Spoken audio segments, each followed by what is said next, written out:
Salut tout le monde, bienvenue dans cette nouvelle vidéo. J'espère que vous allez bien et que vous avez passé de bonnes fêtes de Noël. Parce que au moment où je tourne cette vidéo, c'est pas encore le nouvel an.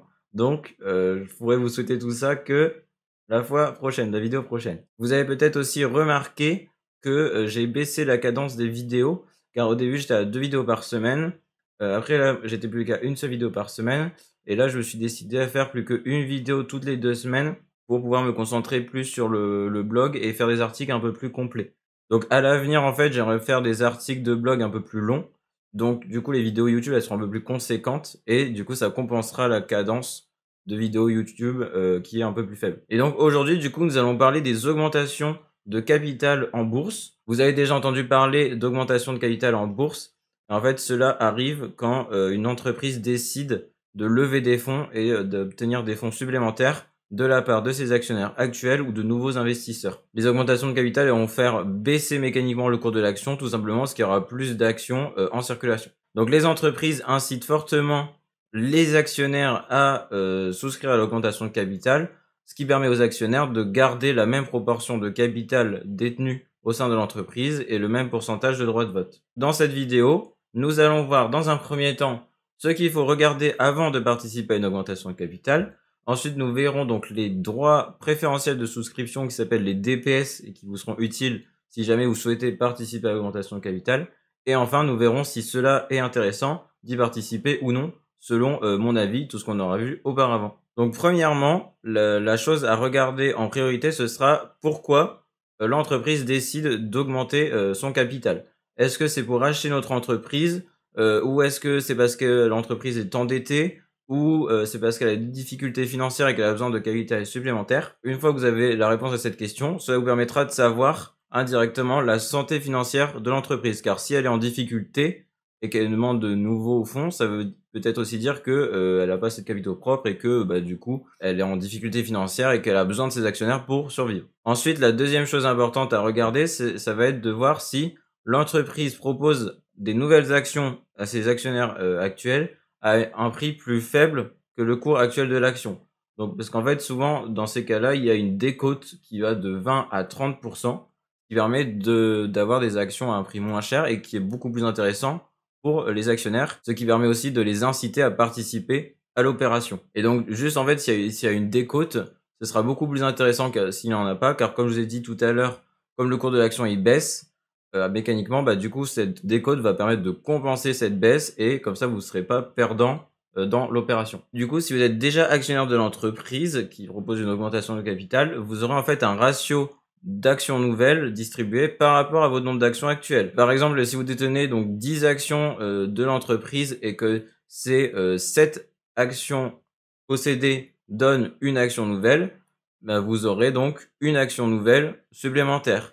Si jamais vous voulez en avoir 2 des actions nouvelles, faudra aller jusqu'à 14 non pas du coup actions mais DPS. Donc c'est ce que nous allons voir juste après. Et donc en fait, il faudra voir en fonction du ratio qui est donc fixé par l'entreprise, de voir si déjà vous avez assez d'actions pour toucher des actions nouvelles et si vous souhaitez en avoir davantage par rapport à votre nombre actuel d'actions. La dernière chose à regarder, ce sera les perspectives d'avenir et votre avis sur l'entreprise. Si vous pensez qu'elle est solide et que elle va tenir dans le temps et que cette augmentation de capital va les aider à se propulser et à les faire carburer, n'hésitez pas à y participer. Par contre, si vous êtes un petit peu réticent et que vous pensez que l'entreprise elle vaut moins le coup qu'avant, n'hésitez pas à alléger votre position ou limite vendre pour trouver une entreprise plus prometteuse. Donc pour les droits préférentiels de souscription, ce que vous devez savoir, c'est qu'en fait, il y aura les DPS du coup qui seront cotés avec un code ISIN et Mnemonic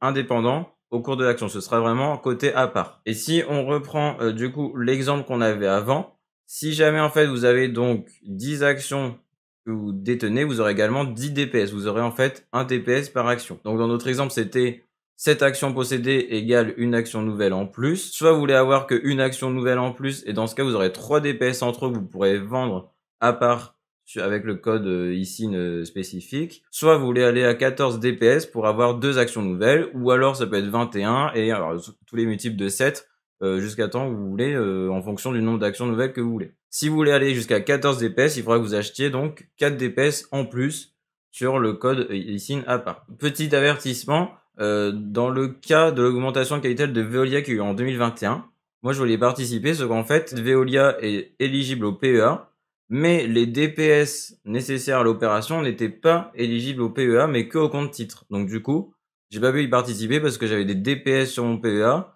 et si je voulais avoir des actions nouvelles en plus, fallait que j'achète l'équivalent sur mon compte titre. Donc j'ai pas pu le faire. Je pouvais juste les vendre en fait, mes DPS, et pas en acheter d'autres. D'ailleurs, en parlant de vente de DPS, il y a une date limite qui sera aussi fixée par entreprise. Donc soyez vigilants, parce que si vous attendez trop longtemps et que vous dépassez la date, vos DPS ils seront perdus. Et si finalement vous n'avez pas besoin et que vous voulez juste les vendre, ce sera trop tard. Et donc dans ce cas-là, en fait, si vous voulez juste vendre vos DPS, ça peut être vu comme un petit dividende supplémentaire. On peut se poser la question, faut-il participer à une augmentation de capital? Donc du coup, cela dépendra des perspectives d'avenir de l'entreprise, des critères que je vous avais dit avant, donc pourquoi elle initie cette opération. Est-ce que ça vous intéresse d'y participer, dans le sens où vous avez assez de capital disponible pour le faire, que vous avez envie de renforcer votre participation dans l'entreprise et de conserver votre proportion de droits de vote et capital détenu? Et est-ce que aussi l'entreprise offre une décote assez importante pour pouvoir investir dans l'entreprise et avoir des actions nouvelles à un prix intéressant?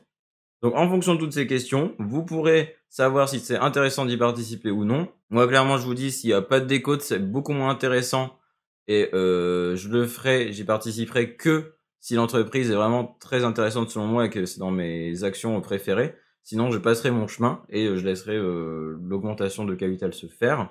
Peut-être limite que je ferai une vente partielle pour récupérer quelques plus-values, comme je sais que le cours il va baisser sur le court terme, mais qui va peut-être ensuite remonter sur le long terme. Donc ça, c'est à vous de voir, c'est vraiment en fonction de l'entreprise et de votre aversion au risque. Si jamais il n'y a pas de décote sur l'augmentation de capital et que vous souhaitez quand même renforcer votre capital à ce moment-là, et que selon vous, l'entreprise est sous-évaluée au niveau de ses actions, vous pouvez quand même y participer, parce que ça veut dire que pour vous, l'entreprise est sous-évaluée, le prix de l'action il est quand même très abordable, et vous pouvez faire une belle plus-value sur le moyen long terme. Merci d'avoir regardé cette vidéo jusqu'au bout, j'espère qu'elle vous aura été utile. N'hésitez pas à aller dans la description, vous retrouverez un e-book offert sur l'investissement en bourse si vous voulez approfondir vos connaissances sur ce sujet. On se dit à très vite, portez-vous bien d'ici là, salut!